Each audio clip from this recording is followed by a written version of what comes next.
Oh my. You open your eyes. There's a loud rumbling in your ears, and people are running around in panic. Broken dishes are everywhere. The floor is thrashing. What's happening? Wait, someone is yelling at you. The ship is sinking. Get up. And then you remember. 18 hours earlier. You've been waiting for this all year. Vacation, finally. You pack everything you need into your suitcase. Hawaiian shirts, shorts, flip-flops, sunblock, and a couple of books. It's time to go to the airport. You find yourself on the Pacific coast after a 4-hour flight. Here at the pier, you and 1,500 passengers are waiting for the super modern luxury cruise ship.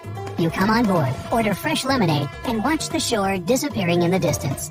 After a couple of hours, you can't take the scorching sun anymore and go to the cabin to read a book.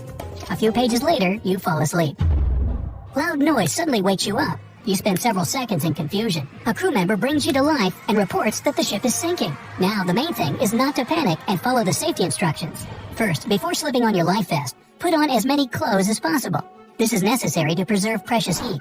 The weight of it won't pull you down thanks to the life vest put on top. Even if your cruise ship is in a tropical area, the ocean water isn't more than 59 degrees Fahrenheit. It seems warm, but your body will quickly cool down in the water.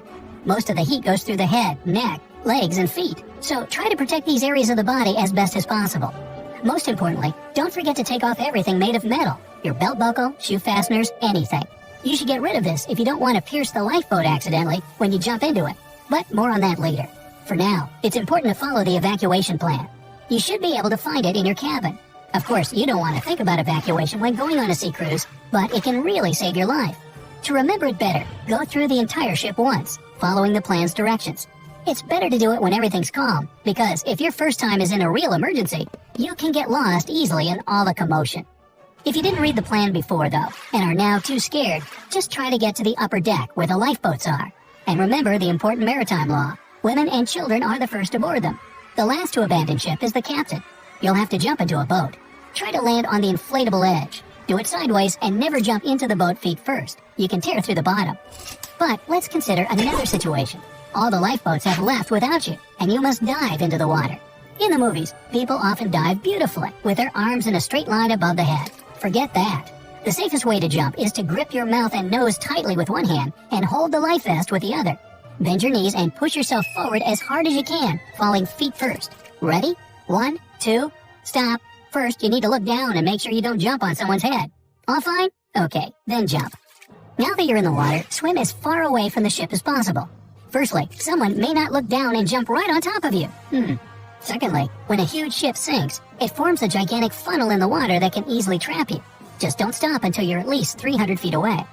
After that, find a lifeboat and swim towards it. If there are no boats around, then try to save your energy as much as possible and just stay still. Ideally, curl down into the fetal position. Press your knees to your chest and wrap your arms around them. The life vest will keep you afloat anyway, and the ball down pose will conserve your warmth for longer.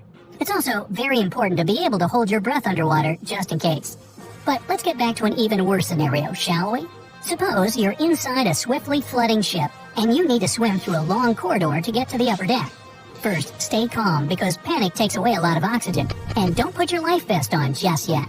You'll need to dive, and the vest will keep you afloat instead. Now, stretch your lungs before diving. Take a relaxed position, breathe calmly for a minute, and then hold your breath until you feel uncomfortable.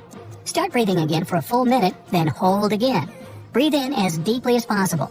Repeat it 3 times. I know, our ship is sinking and there isn't so much time. But these several minutes might save your life in the end. If you're still beside yourself, make it 20 seconds instead of a minute. Now that your lungs are in shape, you're ready to dive. Try to swim as close to the surface as possible. The deeper you dive, the more difficult it is to hold your breath. It would also help if you didn't eat 2 to 3 hours before swimming. Food digestion consumes part of the oxygen. Yeah, you couldn't have predicted that there would be such a need, but you can always eat less while sea traveling. Yeah, right, with 8 buffets a day on the ship. Okay, you've reached the upper deck safely, put on a life vest at last, jumped into the water, and are now swimming towards the boats or staying still to keep your energy and wait for rescuers. Suddenly, you notice land in the distance, and it seems not too far off. But before you start swimming towards it, stop and think a little. If you've ever heard about mirages, yeah, like those in the desert, that just might be it. In clear weather, you can see the shore from 4 miles away from your position in the water, but it might look much closer. Don't try to swim there yourself. Most likely, you won't succeed and get stuck somewhere in the middle, exhausted. And even worse, rescuers will have a hard time finding you. So, you're waiting now. Modern life vests have a beacon that lights up automatically as soon as you jump into the water. This beacon helps rescuers find you. If you got a vest without it, then you need to shout and wave your hands, but only if you notice the rescue team. Still no signs of them, huh? Well, lifeboats are full, the ship is completely sunk, and you're very cold. Don't panic. Look around and find other people like you swimming in their vests. Unite in groups and snuggle together. This way, you'll keep warm, and it'll be more fun to wait for help in general. Moreover, a large group of people is better seen from a helicopter. Now, you've done everything necessary to save your life. Now you only have to wait for help. Helicopters arrive and evacuate you an hour later. You return home and decide to go on a hot air balloon trip. But that's a completely different story. Oh, by the way, if you were waiting for the part where the sharks try to eat you while you were waiting for rescue, I didn't want to load you down with too much, especially with that spinning buzzsaw cargo that's floating your way. We'll save those for another time.